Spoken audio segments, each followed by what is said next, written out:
Welcome back to the SAR Experience. We have your host, me and Caleb. Yes, we are sir. here, honored to have our guest, Coach Lee Joffe, here with us today.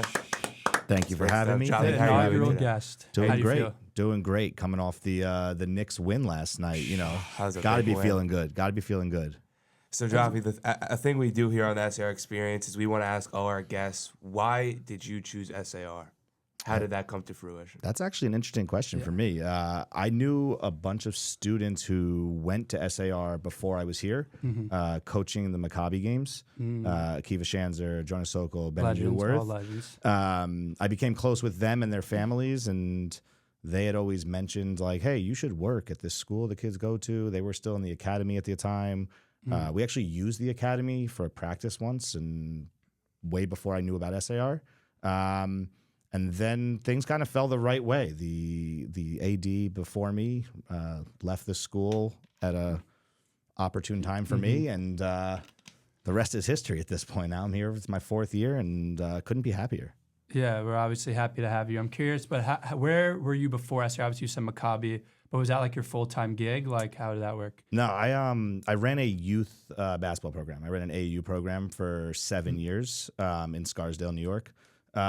Before that, I was at a different program. I branched out, started my own thing, was really successful, had kids go on to play in college who are still currently playing college, had a lot of kids who play. Most of my kids played their varsity high school teams. We got to a point where we traveled like the whole country playing against some of the top teams around. When COVID hit, it kind of made it a little more difficult to run a basketball program for a little while there. And then as that was happening, this opportunity opened up, and it just like worked out perfectly for me. As someone who runs, like, I would say you ran an intense, serious AAU program. How do you feel? We personally believe that SAR doesn't take sports as seriously, maybe, as some other schools, like maybe the Mag and Davids of the world, who Exactly. recruit. Do you feel that SAR should be taking their sports, maybe like upping a notch in the seriousness of it and trying to work just that extra bit harder to get more championships? Because, I mean, as you know, for varsity boys basketball, it's been tough. Varsity hockey is maybe a little bit more success in the recent years with a championship. Baseball has. I mean, we obviously got to talk about girls varsity championship. That's a big one. That's Fair. a big one. That's Mazel fair. tov, mazel tov. Appreciate you. You know, I will say this. There are people in this school who take the sports a lot more serious than I think everyone realizes. The administration cares. The faculty does care to an extent. And the kids, for the most part, care. I think if we got more involvement from the fans, it would feel more serious. For sure, yeah. Listen, I come from a background where I went to a high school where we practiced 6 days a week. Now, granted, we also got out of school at 2:40 in the afternoon, which definitely changes that. I think the culture here changes with the roster. So depending on how serious the team, the current team takes it, that's how serious the season's going to be taken. We've been successful. Do we have a ton of banners that we've put up? No, not this year. We didn't put that many up this year. We're still working towards the baseball one, which we Go Saul. Baseball's going to be beating Frisch hopefully this Wednesday. Yeah, currently undefeated. So, and the baseball team takes it really serious. They go to the batting cages on their own. They do fielding work. 7 to 9 tonight. See, if you look during lunch, there's kids on the field throwing. Like, Yeah. you know, again. How many kids on the basketball team are going to the gym when they have free periods, when they have time after school if the gym's available? The more serious the kids on the team take it, I think the more serious the school takes it. I'm also not someone that always bases the success on whether you win a championship or not. Like, you can have a successful season if you outplay what your expectations were. Obviously, the goal is to win a championship every year, but you know, when you look at a roster and you look at the league and you see what the other teams look like, it's not always the expectation based around what you see. Like, Yeah. I would say not this year, but last year with like Jono, Sammy, Toplitsky, all those guys, I wouldn't say that was one of the better SAR teams, but getting out of the first round, beating Frisch and then losing to Mag, like that could be considered a success. But then I feel like a lot of people would argue this year with how much talent we had on the roster, it wouldn't be such a success. You know what I'm saying? I think those are fair to say. I think both of those are fair to say. That Frisch win last year was like That was That a was a special good win. when you go to Frisch felt good. and win a playoff game, like that was a big one, especially because it wasn't the best season for the team. I don't know if there was an expectation to win that game or not. That felt like a big moment. And yeah, I feel like it's funny you say that. Maybe last year losing in that second game was less of a disappointment than this Especially year. with how good like that it was, Magan Magan team was was. very good and it was kind of expected. And I love that point about like it's kind of about the roster because I feel like if you asked us freshman year when everyone was in love with like that Nitty and Brody and like Shanzer team, no one would be like, SAR doesn't take ball seriously. Every single game was packed to the brim. And even you can if you want to make the excuse like, oh, that was like everyone's way to get away from COVID because for some reason there was COVID rules everywhere except the basketball games. But After it 4 felt o'clock. like that everyone enjoyed those games and Shanzer was also like someone who was so open to everyone, and it feels like our team and like was kind of just like, oh, we're a little bit too cool, and like why do we think we had that right to be too cool? Like we didn't win anything. We were like divas a little bit. Yeah, listen, I think you guys are cool, so don't sell yourself short. I've said many times since being here that the amount of fans that show up at games is very much based on the top players' relationship to the students in the school. If 100%. you brought up Akiva Shanzer, he was friends with everyone in every grade. Same thing with Benny. And Benny. So what happened? They all showed up. Everyone showed up to every game. Were they good? Yeah, listen, if they were 1 in 12, maybe a different story. But they weren't. They were good and they had friends. And also, like, we can take, like, kids when we text in the chat, like, come to this game, and it's like, you've never spoken to me in my life. And then you see me, like, why do you care to come to a game? But I also want to talk about a point you said before about, like, the practicing 6 times a week. And, like, me and Saul were talking about this in the last episode, how, like, SAR, although we have our fun, is also a school that has, like, academic rigor. So it is very much hard when you have 2 tests a week and you have an essay another week to get all those practices in.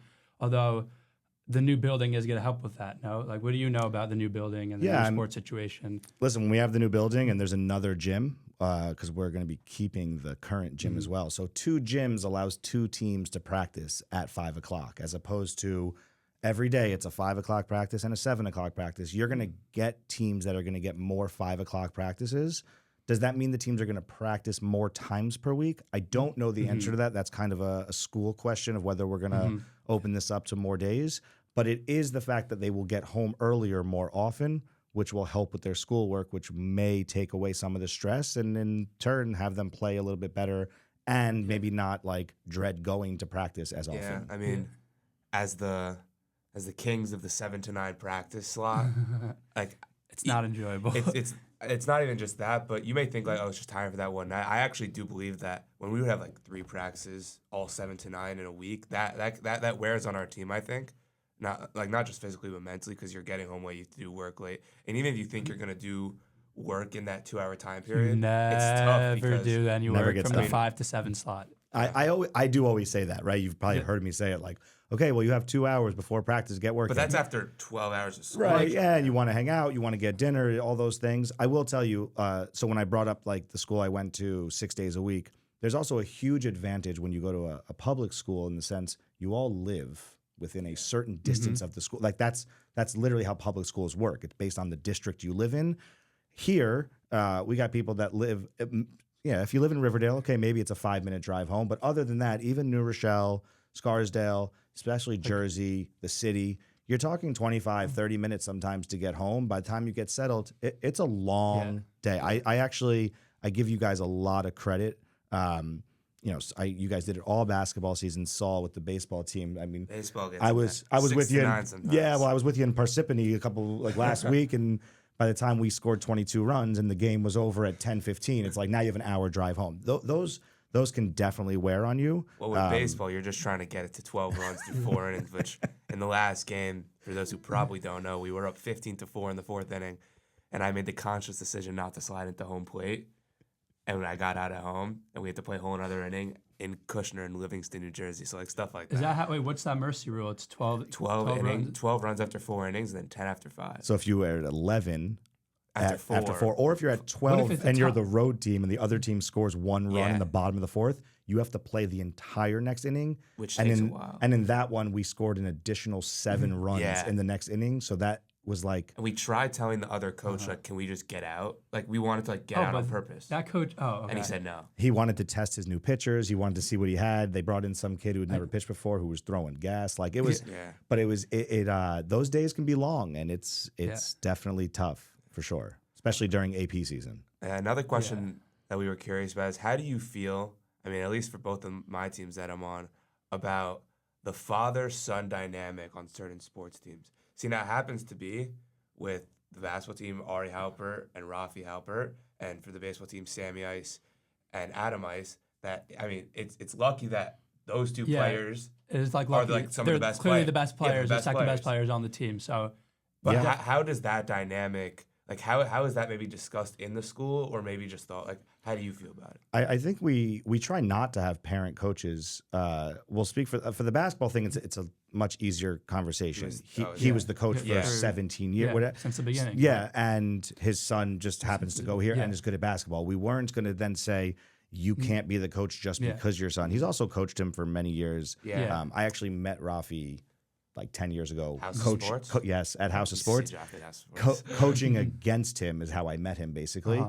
So I've known him and Ari for many years. So that dynamic, listen, as a coach who has kids who are eventually going to play sports, I coach Little League right now, which is obviously completely different. But I find myself sometimes like yelling at my kid for no reason. I mean, I'm just saying, like it's my JJ kid. Redick went from a Little League coach to NBA coach. So, Joffe, you could be the next MLB manager. Who knows? Shout out to his podcast. He was great. But the old man. Him and LeBron like drawing up players. He was great. Yeah. With the baseball one, different situation. Adam helped us out as a coach, as a volunteer coach, and then when we had a coaching change, it was a kind of a no-brainer for him to step into that spot. I will tell you this: it's something that I don't know that everyone realizes. It is not easy to find coaches for yeshiva league teams. Because they're not. Like, I mean, I remember when you guys were looking for a varsity girls coach a few years ago, and then you realized I just have to do it. Like, yeah, that's kind of how it kind of like I fell into it. I mean, I wanted to do it. Don't get me wrong, but it was also like my second year here. I was still trying to get my feet like steady, and like realize like, okay, here's my athletic director job. You got to be careful. You got to make sure you're getting your job done. But like you guys talked about, we don't end school till 5:00. It's now. If you're trying to get someone who can be here at 5:00, what job do they have in their life that allows them to come here and at 5:00 or 7:00? Again, some coaches, you tell them, okay, we practice twice a week, and they're like, well, that seems hard to get a team ready. Maybe they don't feel like they can get prepared. It is very difficult to get coaches, to find coaches who are good at their job, who want the job, who can be here when they need to be. It's just not necessarily the easiest thing to find. Yeah. I mean, I feel like, like for a lot of stuff in the school, a lot of stuff on face value, we take for granted, but there really is so much like behind the scenes and like intricate stuff. And like I remember, I was like walking down the hall like after one of my APs, and like Miss Talbot was like teaching all you guys like how to do like the dance for like Kochav Nolad, and like when we were watching it, we're just like, I'm kind of in my head, I'm like, oh, they're just like doing this on the spot, but like you guys are putting in a lot of time and effort into these things. That's like one example, and like also with finding a coach. But like I feel like as students, it's our job to like sometimes realize that not everything just happens with the snap of the fingers, and respect the work that the faculty puts in. And well, I mean, after Color, we saw we were the practice after Color, and Joffe hits us with the, "You guys are cleaning up. I clean up every time. You guys are cleaning sometimes up." So we had gotta, me and Caleb mop in the gym You floor. sure did. I first of all, a quick shout out to Miss Talbis. She's awesome. If you knew all the things that she did in this school that no one realizes, including having the faculty practice multiple times the week of, and she takes it serious. But she gets us ready, and I've done it 3 years in a row now, and she's fantastic. But we have free time. It's like, okay, finding a time where everyone's free to then practice something like that. The amount of meetings we have for all the student, like I'm on student activities, all the student activity stuff doesn't just happen. It's like we have to have meeting after meeting after meeting to get that all done. There's a lot of teachers here who do a lot more than just teach in the classroom. Yeah, I actually we wanted to ask you, how did you transition from like being an athletic director and going into the student activities team? Did you expect that to happen? And also kind of like a follow-up is that it was very clear that very soon into your tenure here that you like kind of understood the culture and were very much into it. Like, did you expect that to happen that quickly? Like, I didn't really know what to expect. I joke all the time. My first week here, we had a Hagiga on the field because it was still COVID. Yeah, I remember that. And like, I didn't know what a Hagiga was. Like I really didn't. Like everyone was like, very oh, fair. it's like just like a party. It's like what I was like, okay, like cool. I go out onto the field and it is like a party. Like people jumping and dancing and waving flag. I mean, it was amazing. Yeah, and like I didn't really know what to expect with that. I knew the culture of the school for the most part, so I'm also like I'm a very all-in kind of person. If I'm gonna do something, like I'm gonna do it. Yeah. So I think the reason I became part of the student activities team was when I wasn't part of it my first 2 years, I went to everything anyway. I was at all of the Shabbatones and all the Hagigas, and I throw myself into everything. And I guess the school saw me as an asset, and I was very helpful, especially when we do the Shabbatones that are outside of the building. You really need to like control the hotel floor. Nothing worse than Joffe giving you an ISS. You run. I try not to. Actually clutched me up this year. Woke up at 12. You run that attendance like a boss, Joffe. So yeah, it was like it was easy for me to just kind of become part of that team as like a full-time thing. I will say, like going back to what you just said about the teachers, I didn't realize how much work goes into being on student activities. I thought I was just going to go and it's like the same thing, but now I'm just part of it. No, it's like a lot. It's a lot. Like you would say, you have like two full jobs in the school. Yeah. I mean, listen, obviously I teach all the boys gym classes, but that kind of, that might be the easiest part of my job here. That's basically because of people like you guys who show up to class and was like, all right, let's play. Yeah. But yeah, student activities, definitely a full-time thing. Athletic director, definitely a full-time thing. And I take my coaching pretty seriously. I think we all know that. Yeah. No, Joffe likes to get a little loud on the sidelines. That's out of love. Don't worry. We know. How do you think your love for coaching came to be? Like, what do you think led to that? I can tell you very easily. 16 years old. That's when I knew I was going to be a coach. I went to a elite basketball camp in Maryland, and I dislocated my knee 15 minutes after getting there. So I was there, and I wasn't going to leave. So I was like, okay, I got to make the best of this week. So I just became the assistant coach for the team that I was put on. And at the end of that week, I was like, I love coaching. Like it's everything I want to do. And it was like part of the reason I was able to play at a higher level was because I understood the game, not because I was a great athlete or a great player. So I always wanted to go into coaching. And I coached middle school kids when I was in high school. I coached high school kids while I was in college. And then as soon as I got out of college, I started coaching. But you played in college, right? I played 1 year in college. What school was that? University of New Haven. Didn't really play much. I shouldn't say I played. I was on the team. It was a really good experience. It was an eye-opening experience to see just how good college basketball players are. And those are not, this was like a low-level Division II team. So I can only imagine what like a practice at like UNC is like with the skill level. So it was very eye-opening, but it also confirmed the fact that I love basketball and I love coaching. Yeah, that's a great story. I think it's like, I feel like that's what happens with a lot of basketball coaches. I mean, even myself, like when I'm in camp and I'm coaching these like my little campers. It's so fun. It is fun. Like it's fun like scheming even though like they don't even know what's happening. You know? Yeah, but you feel like you're controlling something. You feel like you're in control of it, and it's like when you draw up a play and it works. Oh, that's great. There's no better feeling than that. Yeah. Like I call a timeout and I draw a play up and it works and they hit the shot. You're like a good ATO. You're so great on that one. I mean, as a coach, like when you're watching our team on the sidelines of the varsity basketball team, like do you wish you could have more part of it? This isn't a shot at Roth, but I feel like whenever I watch other basketball teams, like I feel like I'll see something, I'll be like, oh, I wish I could do something better. Sorry. Was there anything like watching the varsity boys basketball team this year that you were like, oh, I wish I could go and make that slight change or slight critique? I think there's always situations like that, and I wouldn't even say just for the to make this a clear example. I watched the Knick game, and I'm watching like Tibbs not run an offense. I was saying the same thing. And all my friends were saying Tibbs is a great coach. I'm like, they have no actions. It's just Brunson screen and roll. Tibbs gets his guys to play hard, and they don't complain, and they don't question.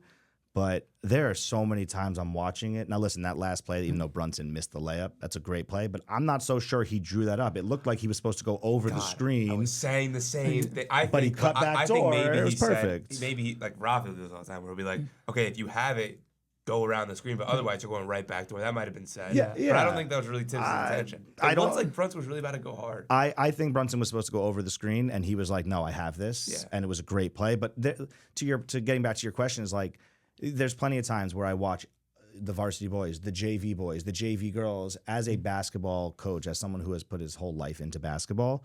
There's plenty of times where I'm like, "Oh, we should be doing this or we should be doing that."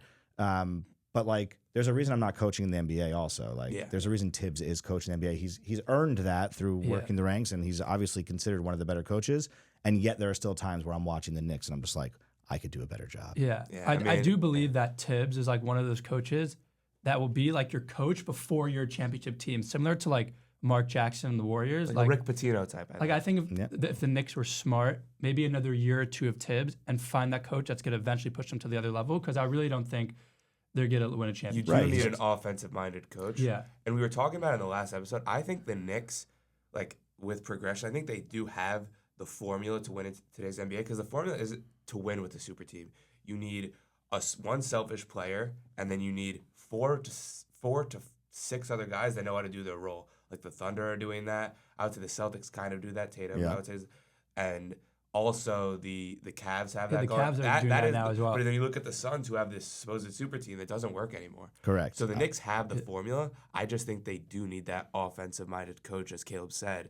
But maybe it should come in the next. I mean, I also do think Brunson can't be the best player in a championship team. I'm going to get a lot of hate for that. But at the end of the day, he's a 6'1" point guard, and basketball height and athleticism and having that bigger guy is very important. Like, besides Stephen Curry, who's won with the point guard being the best player on a team, I'm saying. It is very rare. Steph Curry's like, I put him in his own category. Yeah, that's like, he's 6'3". And like, when you talk about best point guards, it's like Curry, and then like a whole different Curry's level. a different level. But the thing I will say about Brunson and being a 6'1" point guard is the NBA is a lot different than it used to be. The positions are irrelevant. They really are. You need 5 guys who know how to play basketball. Yeah, you need some size. But look at the Warriors. Draymond's playing center. Right. You need some size. It catches up to you at some point. Yeah. But Brunson, man, he just, when the game's on the line, he is Mr. Clutch. Gets it done. Just gets it done. Like he doesn't miss. Like, it's. Here's the thing I would tell you, as someone, I'm a bit older than you guys. Growing Just up, a little bit. growing up as a big Knicks fan, we had teams that felt like New York. We had teams that felt like you wanted to root for them. Like the and then Sprewell days. Those guys, Sprewell, but even before that, Starks and You would Ewing like and Charles Jeff Van Oakley Gundy grabbing another onto a guy's leg. You know what I mean? Yeah. So that felt like it. We the city got behind this. Everyone got behind them, and then we had a couple of years, like even the Carmelo Anthony years, like, it just didn't feel like a team you really related to. This group of guys, not only do you feel like they represent New York, you want to root for them. Like, they want to be here, so you want them here. And that is important. Yeah, I'm not a Knicks fan, I would say. Neither am I. Kind of on the opposite. I'm an anti-Knicks. Yeah, I'm anti-Knicks. But this team has dog. Like, I can definitely admit that, and that's what New York loves. I love OG Anunoby. Besides for the foul baiting sometimes, I love watching Jalen Brunson. Josh Hart's one of my favorite players. I hate Cat. Yeah, I don't. Cat doesn't rub me the right way. Because Cat no one really goes likes up Cat. for a layup and then whines the whole time. Yeah. I mean, listen, maybe it's the high-pitched voice also. That sometimes 6'11" guy who like doesn't really want to play defense. Also, is not great. But like, but he wants to be here. Watching Cat consistently get switched on to with 0 adjustments. Another thing, I'm screaming at my TV at Tibbs. I'm like, just tell them to get over the screen, because they just killed. They got to do something. Yeah, I will say this: playing the Celtics is tough. You can't double, because every single guy can shoot, and then they make subs, and those guys can shoot. But hey, it's 1-0 Knicks. Yeah. So, we got it done. I think Tibbs is just not so good at game adjustments. I think he's maybe better at preparing his guys, but I don't know if he's such an in-game coach. I think he gets the best out of his guys defensively. Yes. Because some of those guys are not good defenders. Cat, not a good defender. I don't Brunson's think Brunson holds his own. But that's what I'm saying. He's not a good defender, and like, he gets the best out of them. I just offensively, man, sometimes it's just, you look. By the way, I like the point you made about like the in-game adjustments, because I feel like whenever I watch NBA and whatever league I've ever been a part of, what separates a good coach from like a great coach is the in-game. Yes. And it's very clear to see which coaches are actually making those adjustments in-game, and if the teams are actually able to follow. Like, I think Ryan Coleman of Shell Have It is a great example of that. Yeah. Like, when you watch them, like, first of all, if you sit behind their huddle, you could see his in-game adjustments, telling his guys what is the scouting report, how they're like. Shalhevet ATOs always work. I think they're after timeout plays. I will tell you this though, as someone who as a coach who feels like I know what I'm doing out there, I can draw things up. If you don't have the players, it's irrelevant. Like a great coach, 100%, a great coach cannot win without players, right? Great players can sometimes win in spite of their coach. Yeah.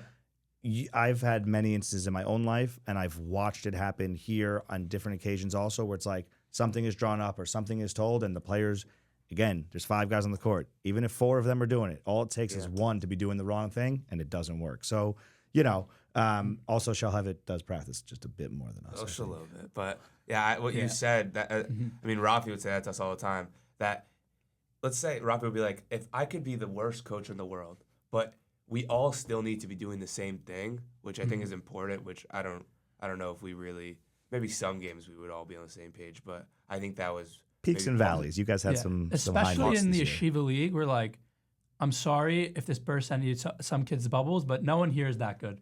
I'm sorry, and that's a fact. Unless you're like a Zach even kind of Zach. Even Zach, but like I think Zach. Alex Zach couldn't win on his own though. Yeah, I mean, but like even that's super rare. I'm sorry, the team is more important than one man show as good as you are. For sure, 100%. And even Rafi does like to say also how like even if I'm telling you the wrong thing, if you're doing it all together at the same time, that could very well likely turn into something else that's better. But if one of you guys wants to go off script, which doesn't happen, it doesn't work. That's automatic. You can ask the girls team. One of the things I say more than anything else in practice is when they would say like, well, this play doesn't work. And I would say, let's try to do it the right way completely. And then if it doesn't work, we can have a discussion about why it's not working. But we haven't run it correctly once yet. So I don't want to talk about whether a play works or not. I also will tell you this as a coach, and I would hope every good coach would agree with this. If you play the game and you get all the right shots and they don't go in and you lose, you live with it. You live with it. Yeah. It happened to me this year at Globerman in the championship. Yep. I went back and watched that game multiple times.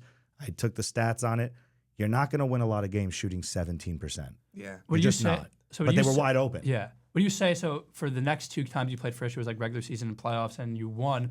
You'd say you didn't really change the formula because you liked what you saw against. And I said that at practice. I said that before the game. I said, we're not going to change anything because I'm going to go on the assumption that you guys are going to make more of those shots. I mean, over time, it's like baseball. Over time, the percentages will... large numbers. Yeah. I mean, if you look at the... I mean, that's actually an issue with our baseball season is that there's not a long enough time span. Like, for example, shout out Avery Simon, but like Avery Simon is hitting like 140 right now, but that just means he has 1 hit in 4 games, which is like a slump, quote unquote. Correct. But there's only 8 games. There's also no series for the playoffs, so it's like you have one. This is the Yeshiva League in a nutshell, right? You have one bad game, and the season can end. On the flip side of that, you have one great game, and you can end somebody else's season. Good pitcher more. A couple of years back, we played TABC in the hockey semifinals, and Jed Konovich, shout out to him in the IDF. He stood in that goal and nothing got past him. Nothing. And then that's how you win a game. So these things happen both ways. Yeah, for sure. I have a funny question. Obviously, nowadays you're more in the girls' world of coaching, but you do watch a lot of us, the boys, play pretty much all the games actually. So I would say, what do you, and obviously there's the rep that like the boys are better than the girls, but I would say, what do you think are things that the girls do better than the boys? Well, they complain a lot less. Okay, for sure, yeah. I will tell you this, the girls team this year, and with many of them returning for next year, it's a special group in the sense that they really are into it. Like, they want to play basketball. They ask for more basketball. I didn't have that my first year. I didn't even necessarily have that last year. This year, these girls are basketball players. They want to play basketball. I will tell you, it is a nice advantage having a player on the court who just handles the ball, who runs the team, high IQ.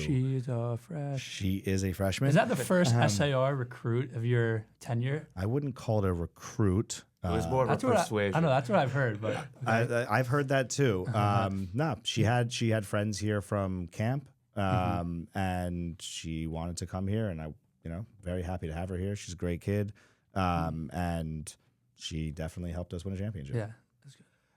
Just you mentioned Glover before. I was just curious on your take. I feel like you're at almost every tournament that is SAR sports. Like, did you expect that coming in, that you'd be going all these cool places, all these cool tournaments? Because I think, like, especially Boston, I thought Boston was amazing. Like, really connecting with all the players. How is that as a faculty member and a coach? So this is one of the things we talk about when we talk about the Shabbatones. Forget the athletics for a second. You really get to know the students as a person when you're with them out of the classroom, right? When you're on a Shabbaton, these trips for the sports teams are like the highlight of my year. I didn't realize how many times I would be going when I got this job.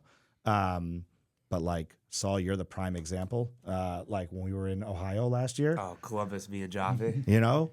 Saul on the aux, it was like it was a vibe. Me and Joffe driving. So we just these trips are like really special for the kids, and you get to really get to know them as a person. And some of them obviously are more meaningful than others. And so you brought up the Boston tournament, which they do every year. They only invite 3 teams. Very small tournament, very intimate. A wiffle ball tournament. Wiffle ball tournament. There's a wiffle ball tournament on Shabbos. They do a wiffle ball tournament at the guy's house.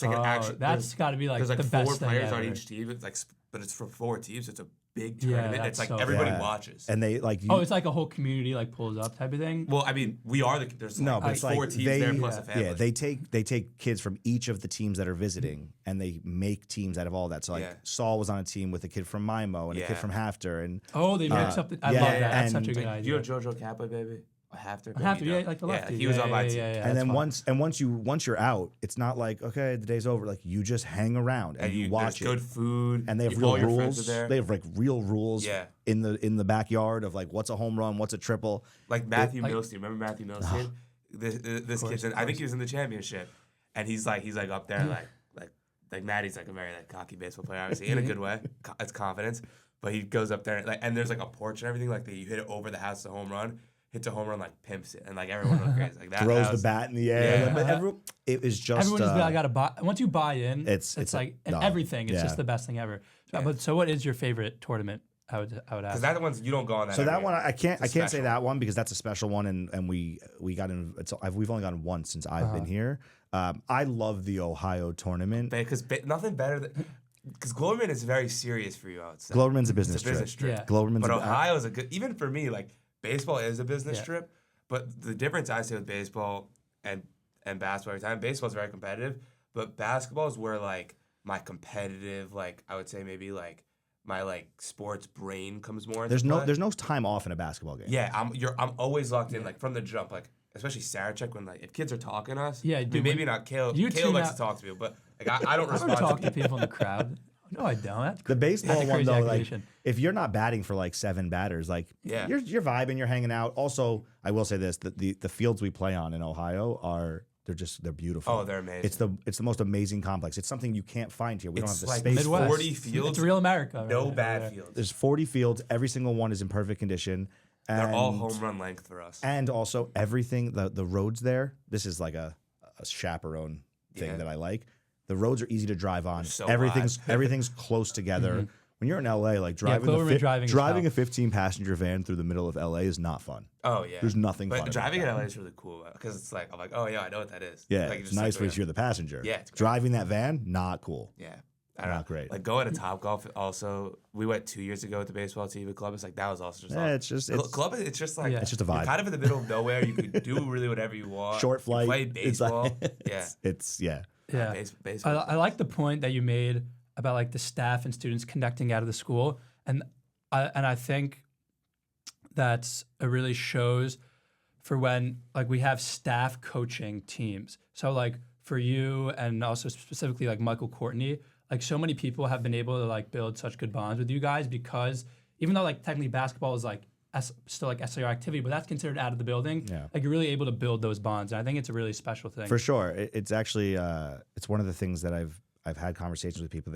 I've been asked like people who have watched me coach, they don't quite understand why the players like me. Oh my god! Yeah, and I get it. I get it. We've had some people question like EULA parents who asked why. My favorite thing is Clara Rosen, I don't know. I don't even know what she did wrong. Something wrong. Johnny goes, Clara, do you know how to play basketball? And she just goes, Direct quote was, "Can you act like you've played basketball before?" Okay, But I hear you. But I hear you. So yeah, I get a lot of questions about that. But the truth is, being in the building and being around the kids more often, you have an actual relationship with them. When you have an actual relationship that's not just based on the sport, they That's know huge, you yeah. actually care. They know that you're really showing love. So it's like none of them take it personal. I actually, there was a time this year where I apologized to a player on the bench for yelling too much at them. And they literally looked at me and said, "We don't have time for apologies," and no one cared what you said. So I was like, "Okay, great. Let's move on. Let's move on." We had that thing where Rafi, like, there was a point in the season where, like, our team kind of came together maybe a little bit more, and Rafi said, like, he thought he was being too hard. And, like, me and Evan both spoke up. We were like, we don't think you're being hard enough.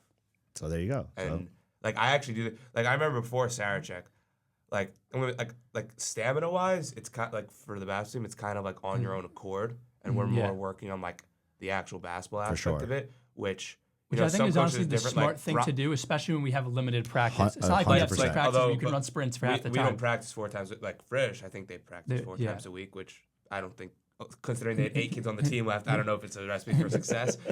They do a lot of conditioning, but apparently, like, they don't play basketball until, like, 2 months in. So we do the opposite. But then at the end of Sarachek, we had one mistake. One time the second team beats the first team back on offense, on the line, up and down. Rafi screaming in our ear. I was like, it's a good change. Yeah, I mean, listen, I think sometimes coaches are afraid that if you hold kids accountable, they're gonna not like you. It's really the opposite. Kids want to be held accountable. Yeah. They want to be because if you really care and they want everyone else to be held accountable, and you're trying to get to your best, you can't get to your best if you're not told when you're doing something wrong. On the flip side, when your team is doing something right, you got to let them know that also. Yeah. So I definitely need to do a little more of that. I'll admit. Yeah. But it worked out. It worked out for me. But yeah, it's you have to build a relationship with kids that they know you care. Yeah, I think that's step one. Yeah. If they don't think you care, you cannot coach them hard. Yeah. You cannot. And I feel like you're a coach. You know the Brad Pitt Billy Bean quote that he hates losing more than he even likes winning. I feel like that. Facts. Yeah. Yeah. I agree. It's so true. Facts. It's so true. Like that drive home from SKA this year was not great. Yeah. Like I'm gonna cook to you guys. Like after we beat Ramaz, beating Ramaz was hype, but losing to DRS, that's way worse in my opinion. Yeah.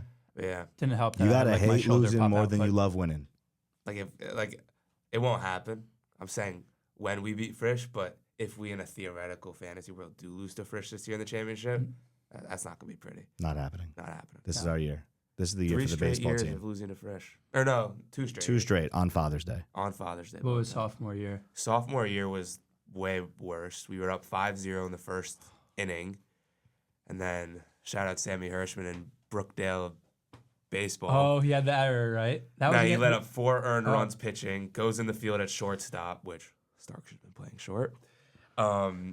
Makes an error that lets them score 2 runs, and then who's this against? TBC? It's No, Frisch in the this is chip. Frisch Jack in the Raditsky on the mound too, and 3 we years got to Jack Raditsky. Oh, Jack Raditsky because was this year playing didn't happen. D3 baseball in Yeah. Ithaca. Phenomenal player, but we got to him. Yeah, we were up 5-0. 5-0. Yeah. And we blew it. And I got taken out. But what not is this it year. with SAR and blowing leads? It's by the is way, it just a curse that's never going to go away? when I'm in the game and there's like a timeout, if we were like winning, I hear the people in the back. I hear the fans. They're like, "Oh, they're blowing this lead." Like I remember Sarachek. Sarachek against Montreal. Like they came back like a little bit after we got a huge lead, and I hear, you can hear that nobody has belief in SAR to hold. There's like a here we go again mentality. Unfortunately, every single game. It's been a rough couple years with certain things. You know, sometimes it happens, but we could change that. We're gonna change it this year. Yeah. You know. Good. Yeah, I mean, I feel like the baseball team has. We've had a few good comebacks actually, like surprisingly, against the other way. Like Boston we were down 7-0. Yeah. Came back against Mama. That was pretty special. I mean, recently, even this year we've gone down a few times. So I hope that the curse is kind of being broken a little bit. But I don't know. We'll see. There's always more pressure playing as the team that's in the lead. I mean, if you look at the girls' championships game, we were down 17-9 at halftime. Like that's, but then didn't they shoot the lights out? But we kept doing what we were supposed to do. You make some shots, and then the other team starts to tighten up because they're like, "Oh gosh, here we go!" And Before you know it, you got a 16-point victory. Bennett Brigida loves to say this. He says a 2-0 lead in hockey is the scariest thing ever because then if they score a goal, they're only one goal away from tying the game. So like By the way, that, It sounds weird, but it's like, so but true. you get it. If and you're like an when athlete, you're playing, you you get it. understand it 100%. Right. 3-0, you're like, Like, okay, we're it's the good. same thing, 2-0, it's like once they score that first, now you're tight. Now it's like, oh, here we go. And then like And 1-0 you- keeps you on your toes still a little bit. For so. sure. Right. I you're would still pushing to rather get be the up second. 1-0 for sure. I don't even know what it was in baseball. 2-0 because it's like also like I'm not gonna lie, the fear of errors in baseball is a real thing, especially in the yeshiva league. Yeah. Because there's just so many. So when it's like I remember we were playing Ida Crown, it was 6-4. That was scary. That was a crazy game, though. Yeah. That was a crazy game. Shout out Levi Silver with a walk-off. But, you double know, to right, this yeah. year, all we got to do is get to the championship, get that one-run lead, throw the freshman Noah Fight on the mound, and call it a day. No fight's a dog, not gonna lie. Yeah, I heard he's a prodigy. Apparently there is a kid on Eula that throws 90 miles per hour. Who's a big Is it man. Alicia Feldman? I Yeah, think so, he's yeah. already senior. I I hope know. I hope we see him. Yeah. I like that. I'll hit it. Don't worry. 90. 90. What's like the average? Oh, pitching not speed? Not 90. Nobody hits Yeah. 90. Nobody hits upper 80s. The average What was average speed Steinmetz like throwing 75. in- Yeah. What was But, like- Steinmetz throwing in high school? Oh, Do he we was know? he was I know Jake, he's- he was a third round pick. Yeah. He was throwing like 95. Okay, fine. But yeah. like our fastest pitcher is maybe Jackson. He throws like 85, 86. I would say the average is somewhere between like the mid to high 70s for like the real pitchers in the league. yeah. Yeah. Uh-huh. But you're just looking to make contact. Like, I But mean, like, Noah Fight by senior year, he might be up there. oh yeah. I mean, he topped out at 84 against DRS. Yeah. I mean, this kid Yeah. He talks the and talk, but he backs it up. But it's good. not. He's not just talking. Like back to your point about the baseball team working hard. Noah works very hard, and I think so does Jackson. So does Sam. I mean, congrats on Sammy getting that Yeah, big Manhattan mazel tov. Dale. Yeah. He's having a good Yeah. season too. Like these kids, Yeah. I'm telling you, during lunch, if you go out to the field during lunch, there's kids out there like Yeah. throwing, working on their arms. Like it's like, okay, they're And it's true. But like, you know, I was asking like, should we take it more seriously? But you really just have to choose to take it more seriously, which I didn't really Yeah. think about till you said. Yeah. Because Yeah, like sure. It's about the Adam, roster. like Adam asked us if we want to do cages, but not everyone's gonna in. force you to go. If Yeah. if Rafi was like, hey guys, on a Sunday afternoon during basketball season, we don't have practice. Like, any of you guys want to go get working? Like, he would text that. Like, any of you guys want to get working? And with let's Gene? be honest. everyone will be like, majority yo, of the us are- Jets play at 1 or the Yeah. Giants play at Yeah. 4. This is Yeah, true. It's we very would've true. did it. I mean, baseball season isn't really. You got the NBA playoffs at night, so Sunday afternoon you can. But I get some- mean, it's like- not a lot of. It's also a conflict, quick but season. It's a quick season that Yeah. if you don't put the work in Yeah, now, you kind of have. You it's don't- also- over. Baseball's way different than basketball in the sense that like you can't not swing a bat or field a baseball for like more than 3 days and go into a game feeling good. correct. And you need the also- rhythm. I think a big thing is like, or maybe tell me if I'm wrong, but are the end of the bench guys getting more reps on baseball for like batting practice and whatnot, or no? Because in basketball, if you are an end of the bench guy, Oh, yeah. sometimes you could be spending a lot of time doing nothing, which is and like it makes sense obviously, Yeah. but then It's- you understand why the end of the bench guys do get less It's a motivated. huge thing. I don't think the baseball kids dread coming back because first of all, I mean, sometimes it's a little too long, and I think we're And shortening far it. away and late. Yeah, because it's in Randall's Island. Because whatever, it doesn't matter. But When are we like- getting a baseball field, Joffe? I'm working on it. Okay, good. but but like the kids on the team, like I normally just like say, okay, I'm batting first when we do BP, but like it could be the last player on the bench that goes after me. There's no like order things like Right. there's in basketball. Like in basketball, it's the first team's gonna play the most, and then the other kids are gonna play defense a lot more, and we'll mix it in. But then if you're like 10, 11, 12, 13, 14, 15, you're not getting as many reps. So the desire to be a collective unit is For tougher. sure. Yeah. I got a question for you guys. Go ahead. Seniors, right? Leaving the school, doing your senior X project here. Both played sports at SAR. What advice would you guys give to the next group of players on athletes in general? It doesn't have to be a specific sport. What advice would you give them? 2 parts on the sense of what experience they should be trying to get out of this, and more importantly, how they can be the most successful. Oh, I think it's completely the most important thing, especially with the Yeshiva League sports, is finding that team chemistry and being like I know like we say like a family on 3, family on like even when you felt it didn't feel like that, I would say honestly, but I think that like with baseball it really does. It really feels like we're together in one unit, and that's it's not like I'm not trying to knock the basketball team. I feel like it's just the reality. But next year, like I think like next year the basketball team, the varsity basketball, I think they will win. But I don't think it's because of a certain skill jump. I think it's because of the chemistry they have when they play together, how much they want to win for each other. That's a huge thing. And I love that. like they want to show the school that like SAR is a championship like school. I think they want to bring in the whole school. I think next year kids are going to be going to a lot more games. I think the varsity team will and should connect with the school more, and that's going to be a huge thing. Yeah, we're still waiting on that varsity ring. It's coming soon. But yeah, definitely adding to Saul's point, like even though it sounds cringy, you have to be a family. And I think a big issue we had was like there was a lot of strife kind of for no reason at times. Envy and whatnot. And I think, again, that plays also into like everyone just knowing their role. But knowing your role, sometimes I feel like that can come off as a bad thing, but it actually is, in my opinion, the best thing ever.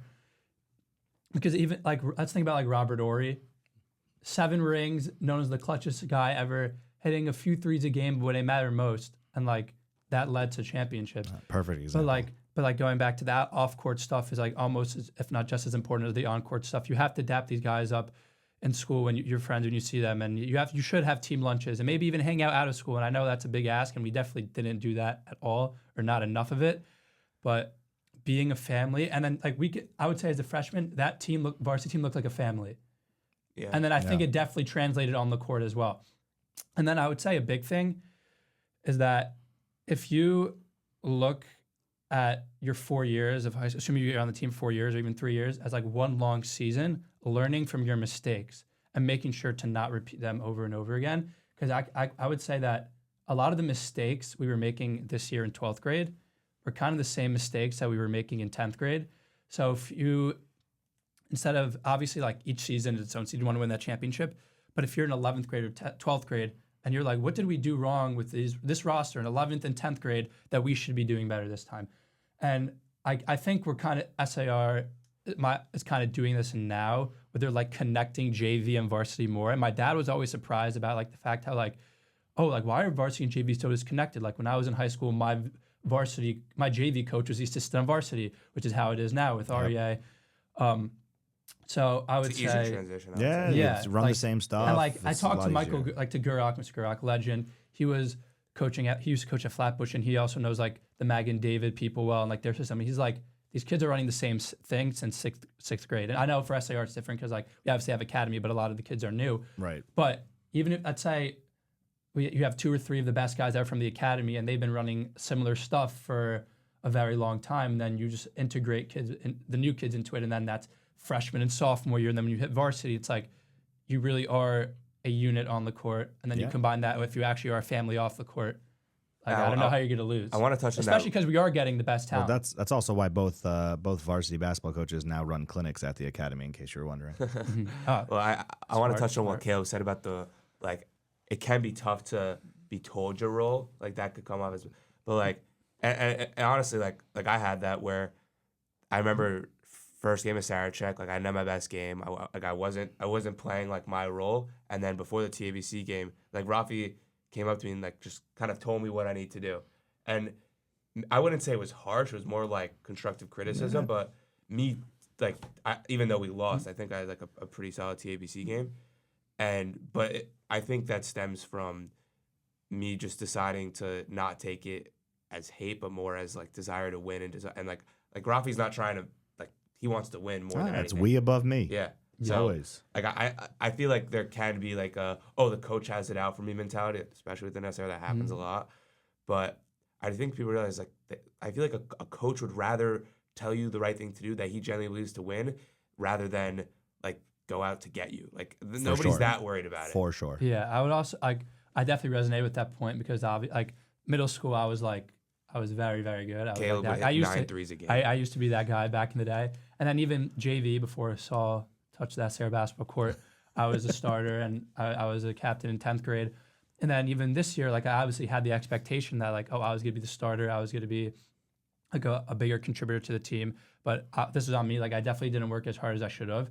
Saul came in, worked hard, or maybe if he didn't, he showed up with his talent and he took the spot. And obviously, like I love Saul. He's one of my best friends. And obviously at first it was like a little bit of like a shock. But then I realized like, this is what it is. I'm going to do everything I can in the position that I'm in, while also rooting for Saul. Yeah, I mean, me when and Caleb, he's, I would say me, Caleb, Evan, like the big man. Yeah, unit, we don't, like we like- all root for each other, Yeah. and and we all go. But like we're also all in practice. Like we're trying to, like I can't speak of the rest of the team. I'm just talking about me, Evan, and Caleb. But we were every time in practice, we were really going at each other, like trying to get each other better. Like Caleb would cook me every time in practice.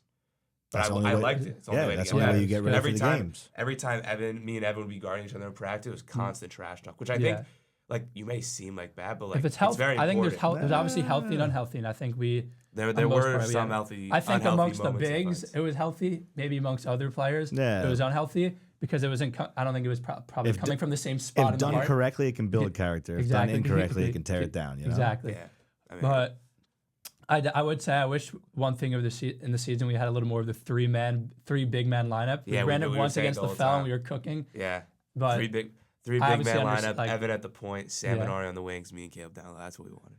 Something we'll have to look into for future years. We discussed this on the last podcast. I've been meaning to ask you is how do you feel about the whole like chanting rules now where you can't boo the other team? we're very against it, to say the least. We'll let you talk. I've had many conversations about this because it usually falls on me to police the fans. Listen, I grew up in a different time and a different culture. There were a lot of things said that I won't repeat. But I think listen, do I think we went a little too far in the sense that like we don't allow anything? Maybe. I don't hate it though. I don't hate the fact that we're trying to build up. Look, the idea is to get our fans to root for our team as opposed to rooting against the other team. I think that is the ultimate goal. I think we could allow a couple things here and there. I'm fine with the not doing the airball chant and things like that. We don't need to single out, That's what people. I said. know I was it can like, be in good fun sometimes. I was like, I understand like the no direct personal attacks, but why can't we chant like dribble, pass? Because I also think that's the most effective chant ever. yeah, but- it comes off as obnoxious, I guess is the answer. But Welcome to sports. I hear you. But I think hear part you. of the reason it was instituted is like, oh, we're all Jews. We're supposed to be like one, like building each other up. mishpacha, like one family, and you're not supposed to hate on other Jews. But like when we were doing it, like our freshman sophomore year, we weren't doing it out of like, oh, we hate you guys, we're gonna boo you. It's like, oh, it's a competitive game. We're like We're having some competitive, fun. like the Yeshiva League is just like a competitive environment. I would say we're having fun. And by the way, like when we played Eula and Globerman and they were chanting at us, Like, it's barking, fun. I it's like so that. fun. The and players there's a way like it. player. It's funny because as a player, you actually like when the I'd rather- opposing fans first of are all, against you. Nothing it's like- worse than a silent free throw. Right, it fires you up. I would rather my free throw be incredibly loud. Yeah.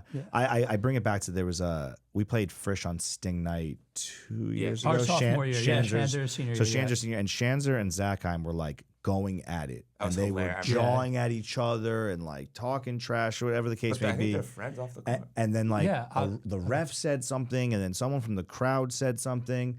And but the thing that people don't realize, those guys are like good friends. Yeah. They roomed together. That's what I love about the Yeshiva They League. went and played like 3-on-3 for Maccabi USA in Israel and roomed together. Like they've been friends for years. They played for me on the same team for multiple years. Like that wasn't hate. That wasn't them actually like mad at each other. That was competitiveness. And I think there is a line that you don't want to cross. I think we could allow for a little bit more of the playful competitiveness. But look, the league has made a decision. The school specifically has made a decision, and I back Nicest it. kids, I back it. Nicest kids, man. We're trying to. Like I have that versus TABC specifically where I'm friends with AL. Like AL is one of the nicest kids. Second we're on the court, like I have nothing to do with them. That's my point. Same thing with like when we played Frisch, good friend Pacey Jacoby misses a layup. I'm screaming in his ear. But I think that's an amazing thing. Right. Like I think it would be off of like I couldn't scream Pacey. You know what I'm saying? Like I think you need that competitiveness. Yeah. I hear it. Maybe you guys can approach the admins about a better way to do If I this. talk to another player on another team, Evan, specifically the juniors, like pregame, like one time I said hi to my friend Ben Sion Kaiser. Evan and Jonah come up to me, juniors of the varsity basketball team, for those that don't know. Future guests on the podcast. Fuming at me. They're like, how are you? Get locked in. Evan loves saying Evan that's doesn't the enemy. play those games. Evan Like, does I'm not talking to the Evan enemy. doesn't play We'll those have games. him on the pod. But I do want to ask, Make sure you have the bleep button ready. like, That episode might not go out. like we're talking about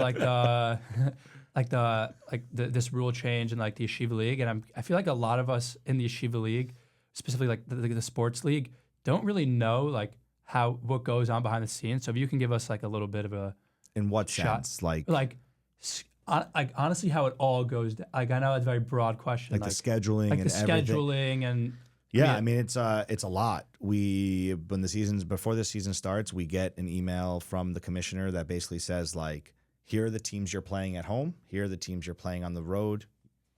Here you have to schedule all your games, and you have to have a certain amount of games by this date. You can't play a certain amount of games after this date. There's a lot of stipulations there. There's also a lot of holidays that get in the way. And I will tell you, for SAR, even Frisch, although Frisch's volleyball plays in the back, SAR has a bigger problem when it comes to scheduling than most schools, in the sense that we have one gym, we have 6 teams.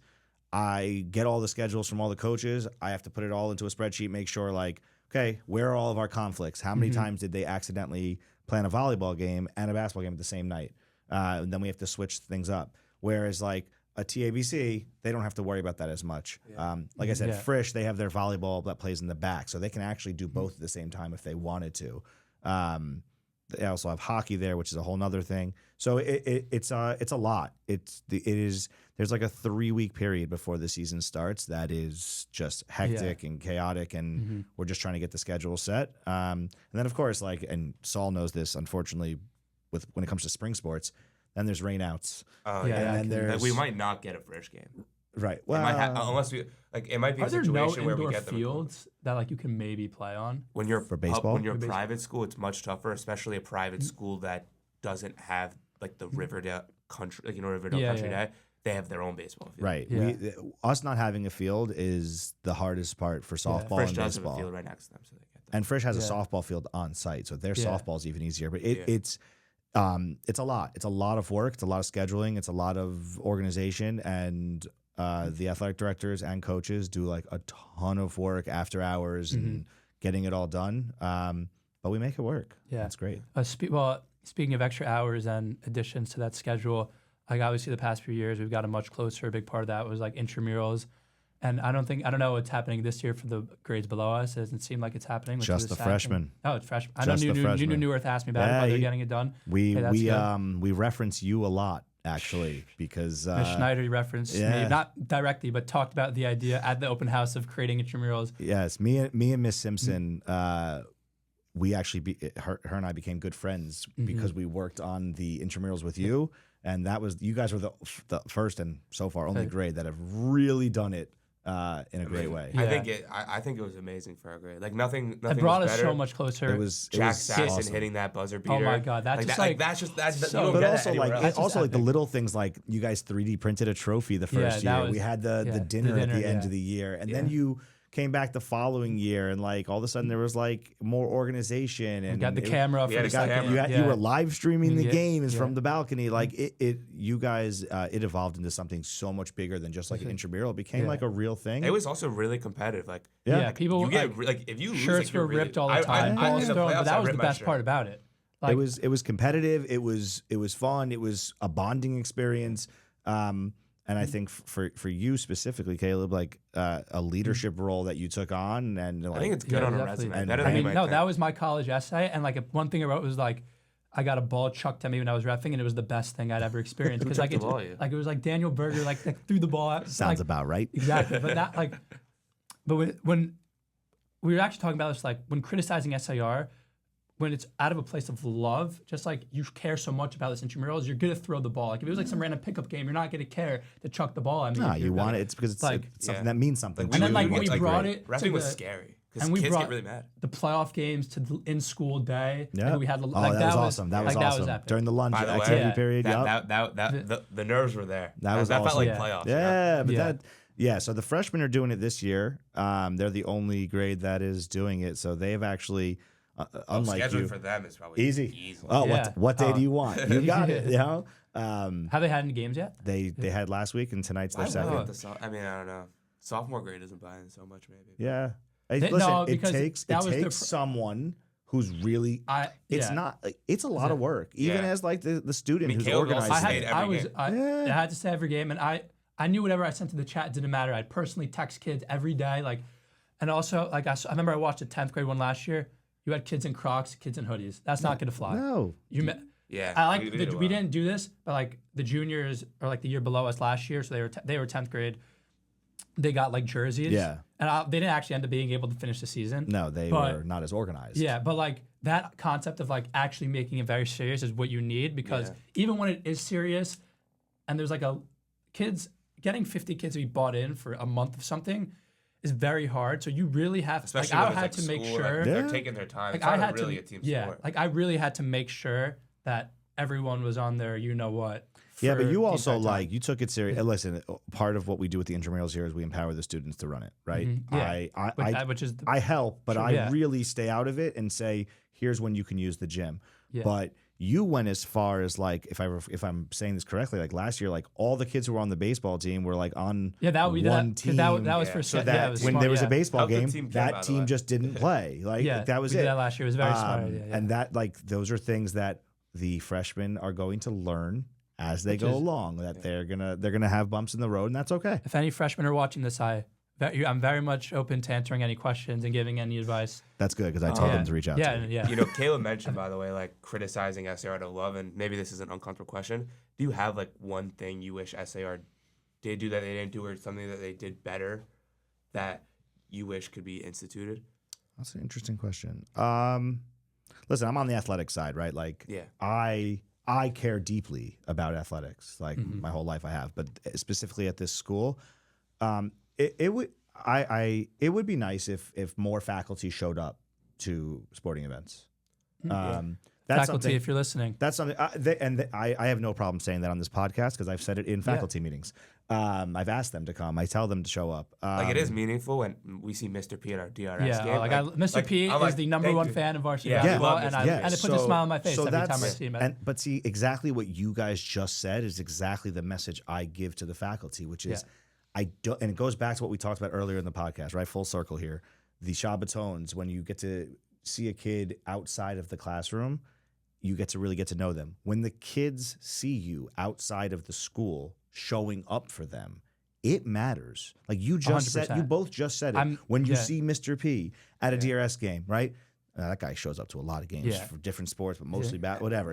He's all in, right? And like I could definitely say that helped us build our relationship. Yeah, listen, like I go to a lot of games, obviously. Now part of it is because it's my job, and part of it is because like I want to support the teams and the kids and all the different sports. But you know, you see the same 3 or 4 faculty at a lot of the games. But whenever you see someone that you don't always see, you can watch the kids light up. You can watch it. You can see it actually mean something. And I actually, it's actually, you know, you asked me like a negative, but like that's one of the things I actually love about this place is like how much everyone genuinely cares about everyone. It's like even if you don't always see it, don't show it. It is a place that is like, it does feel like a community, but also sometimes like a family. Yeah, like I love I think the faculty at SAR is like, I think it's at the top. And I know I didn't really go to any other high school, so I can't. Yeah. Right, but I can tell you this on a personal note. My wife was sick recently. She's fine. She's doing great. Yeah, but the amount of faculty, people that I wouldn't have thought of also who have reached out or sent things to the house or kept checking in. Like this place, they care. This place cares. Yeah. And maybe the students don't always realize it or the case may be, but I promise you, like, the faculty here cares about the students. Yeah, and I would say, I feel like SAR is the school that gets the least hate from the kids in the school. We might get the most hate from the kids outside of SAR, but I think in the school, I think we have the kids that say the least are like, oh, I hate SAR. Obviously, we have our critiques, like every human being about everything, but like for maybe a certain school across the bridge, I have many friends that are like, I hate this place, but I really don't hear that about SAR. And it's more like critiques on what we wish. We are also, I will tell you this, and I know this from going to Ohio and Berman and Boca and LA and Boston. We are very, very well respected and appreciated by other communities. Atlanta, we got emails from the Atlanta when our volleyball team went down there, and then again when our flag football team went down there about how respectful our kids are, how great it is to have us at their tournaments. And it's why we keep getting invited. It's because other schools want us there, and that's a testament to how great we are as an institution. Yeah. So you got to leave in like 5 minutes, but this is a question I've actually been wondering a lot. So obviously, Coach Joffe is Jewish.